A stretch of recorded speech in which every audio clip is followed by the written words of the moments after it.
नमस्कार दोस्तों, मैं राजेश्वर जायसवाल हूँ। आप द नीति देख रहे हैं। द नीति में आपका एक बार फिर से स्वागत है।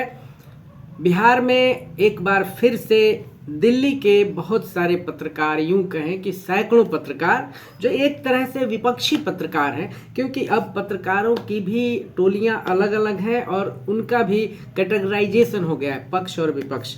तो ये जो विपक्षी पत्रकार हैं, ये लोग ये कयास लगाने में लगे हुए हैं या शंका व्यक्त कर रहे हैं या एक तरह से ये प्रेशर बना रहे हैं कि संभवतः नीतीश कुमार इस सरकार से, मतलब जो अभी गठबंधन है, उससे अलग हो सकते हैं। उनका ये कहना है कि नीतीश कुमार अलग हो सकते हैं क्योंकि हाल ही में जो दो रिजल्ट हुए हैं, एक महाराष्ट्र और दूसरा उड़ीसा, तो उससे अंदाजा लगाया जा रहा है कि जैसे शिंदे को अलग किया गया महाराष्ट्र से, उसी तरह नीतीश कुमार को भी अलग किया जाएगा। बिहार में जो सरकार है भाजपा में, उसमें कई नेता ऐसे होते हैं जो बड़बोले भी हैं और संभवतः उन्हें ऊपर से आदेश रहता होगा कि कुछ न कुछ फुलझड़ियां आपको छोड़ती रहनी है। विजय कुमार सिन्हा ने भी बोला है कि बिहार में अपनी सरकार बनेगी तो अटल बिहारी वाजपेयी को वो सच्ची श्रद्धांजलि होगी।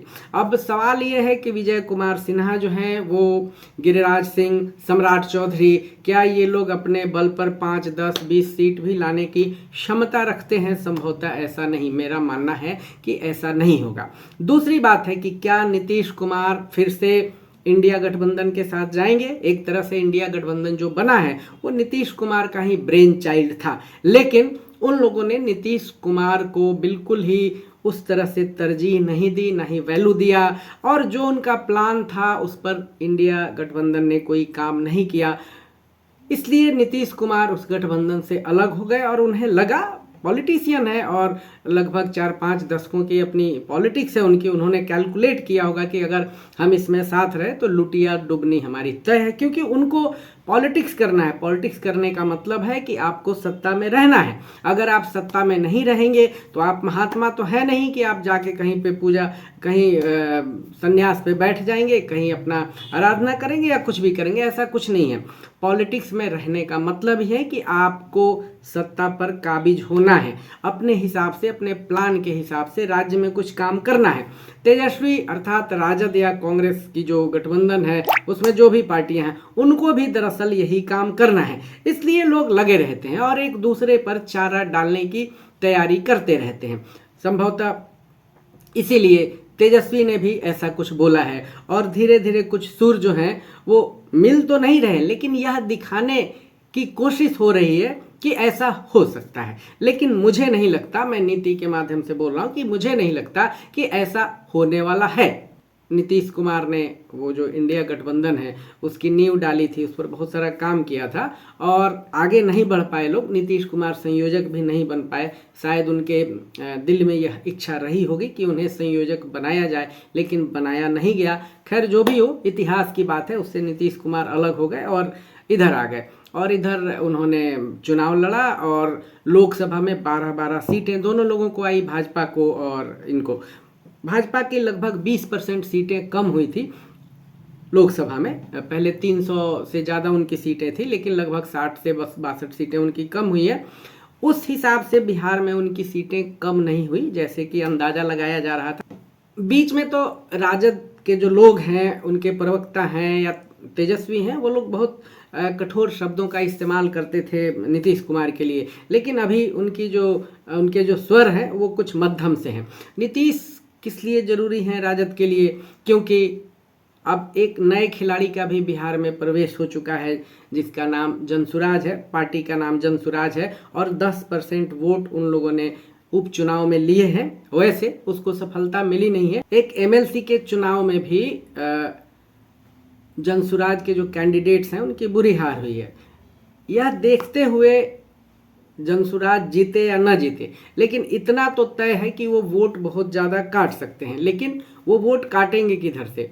ज़्यादा वोट कांग्रेस का कटेगा। जनसुराज के जो प्रणेता है प्रशांत किशोर, चाहे सीटें जितनी भी आए, लेकिन ये है कि वो वोट काटेंगे किसका, वोट राजद का काटेंगे, वोट काटेंगे मुसलमानों का, क्योंकि मुसलमानों में अपनी पैठ बना रहे, क्योंकि 2024 में राजद ने कुछ भी कमाल नहीं दिखाया है। इसलिए आशंका बनी हुई है, राजद वालों को भी, उनके कार्यकर्ताओं को भी ये लगता है कि कहीं जनसुराज ने कुछ खेला कर दिया तब तो कुछ नहीं हो पाएगा। वैसे जो बिहार के अध्यक्ष हैं, बिहार भाजपा के अध्यक्ष हैं दिलीप जायसवाल ने कहा है कि जो अगला चुनाव है 2025 का, वो नीतीश कुमार के नेतृत्व में ही लड़ा जाएगा। जो दिल्ली मीडिया है जिसमें लेफ्ट लिबरल के लोग ज्यादा हैं, जो प्रायः एनडीए पर हमलावर रहते हैं, वो उनका कर्तव्य, अच्छी बात है, उसमें से 80% से ज़्यादा ऐसे लोग हैं जो बिहार पे फोकस करते हैं या बिहार पे अगर वो वीडियो बनाते हैं तो उसमें एक बात प्रमुखता से आपको देखने को मिलेगी, हर हफ्ते 2 या 3 बार एक आदमी प्रोग्राम जरूर करता है नीतीश कुमार पर, राजद पर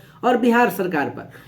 कुछ कुछ चैनल तो हैं कि हर दूसरे दिन सरकार गिराने में लगे रहते हैं। उनका मानना होता है, संभवतः या नाटक होता है कि नहीं अब तो सरकार जाने वाली है, फला जो नेता है वो फला नेता से मिल गया, अमित शाह वहाँ गए, उन्होंने वहाँ से बात किया, उनसे बिहार के ये नेता मिले, वो नेता मिले, जो भी मिले, मतलब कुछ भी अगर गतिविधि होती है जो सरकार के लिए भी हो सकती है तो उनको लगता है या वो दिखाने की कोशिश करते हैं कि सरकार तो ये जानी तय है, वो ऐसा दिखाने की कोशिश करते हैं। दरअसल होता ऐसा नहीं है, क्योंकि काफ़ी दिनों से ऐसा कयास लगाया जा रहा था, लेकिन ऐसा होना नहीं है, क्योंकि नीतीश के बगैर भाजपा का भी कुछ नहीं हो सकता। भाजपा बिहार में वो ऊंचाई नहीं प्राप्त कर सकती जो उसने महाराष्ट्र में की है। भाजपा यहाँ उस स्थिति में नहीं है जैसे उड़ीसा में थी। तो यह एक कोरी कल्पना और एक कपोल कल्पना ही है, इसमें कुछ और नहीं कहा जा सकता। हाँ, इतना जरूर है कि इस तरह के जो वीडियोज होते हैं या इस तरह की जो कयासबाजियाँ होती हैं उसमें टीआरपी उनका बढ़ जाता है, लाइक, व्यू, कमेंट्स वगैरह बढ़ जाते हैं,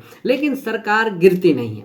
ये कई बार होता है, हर महीने 5 बार 10 बार इस तरह सरकार बिहार की गिराई जाती है, लेकिन सरकार जो है वो गिर नहीं रही। तेजस्वी ने एक नैरेटिव बहुत बढ़िया बनाया है, राजद ने एक नैरेटिव बहुत बढ़िया बनाया है कि उन लोगों ने काफ़ी लोगों को नौकरियां दी हैं और वो नैरेटिव चला भी था, 24 में वो नैरेटिव चला भी था, लेकिन सक्सेसफुल नहीं रहा उस हिसाब से जिसकी कल्पना की गई थी।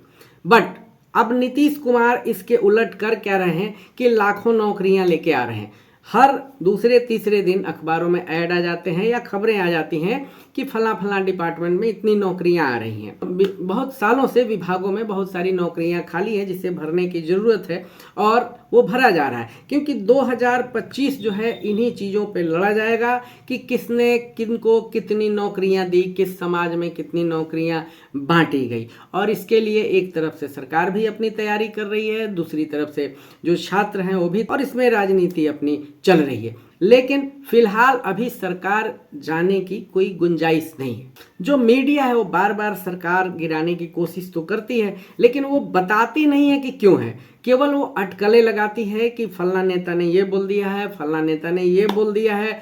वो कभी इस पर बात नहीं करते कि बिहार में काम क्या हो रहा है, क्या अच्छा हो रहा है, क्या बुरा हो रहा है, क्या होना चाहिए और क्या नहीं होना चाहिए। इस पर जो मीडिया है वो बात नहीं करती है। जो विरोध वाली मीडिया है, जो विपक्ष की मीडिया है, वो इस पर बात नहीं करती है। विपक्षी मीडिया इस पर बात नहीं करती है कि इस बीच सरकार ने क्या क्या काम किया, क्या क्या प्रोजेक्ट्स हो रहे हैं, क्या आगे होने की संभावना है, कितनी नौकरियां आ रही हैं, क्या नहीं होना है। ये काम के ऊपर उनका कोई फोकस नहीं होता है।